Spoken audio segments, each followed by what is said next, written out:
দেখো এতগুলো ফল সোনাই কিনে নিয়ে এসছে। এটা কার জন্য কিনে নিয়ে এসছিস বল? দাদার জন্য। তো গাইস তোমাদেরকে বলে দিই, আমরা দুদিন ধরে কোনো ভিডিও দিচ্ছি না, কারণ একটাই, কারণ দাদার প্রচণ্ড শরীর খারাপ, প্রচণ্ড জ্বর।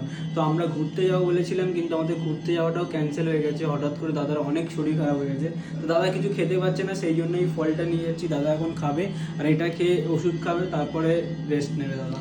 কিন্তু সকালবেলা যখন আমরা হসপিটাল যাই তার আগে কিন্তু আমরা ওকে ছাতু দিয়েছি, যেহেতু বলছিল 1 গ্লাস ছাতু দাও, কিন্তু ও খেয়েছে 1 গ্লাস বলে।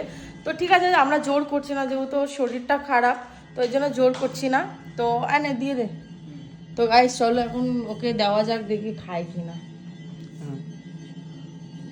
পরে দেখাবো ওকে, আমার দেখাতে আমার একদম ইচ্ছা করছে না, কারণ এরকম হালাতে তোমরা কখনো ওকে দেখোনি, আর আমরাও কখনো এরকম ভাবে দেখিনি। তো তাই জন্য আমরা 2 দিন ধরে কোনো রকম কন্টেন্ট বানাইনি, বাট আজকের ভাবলাম চলো শেয়ার করা যাক তোমাদেরকে। 3 দিনের মাথায় ভিডিও বানাচ্ছি,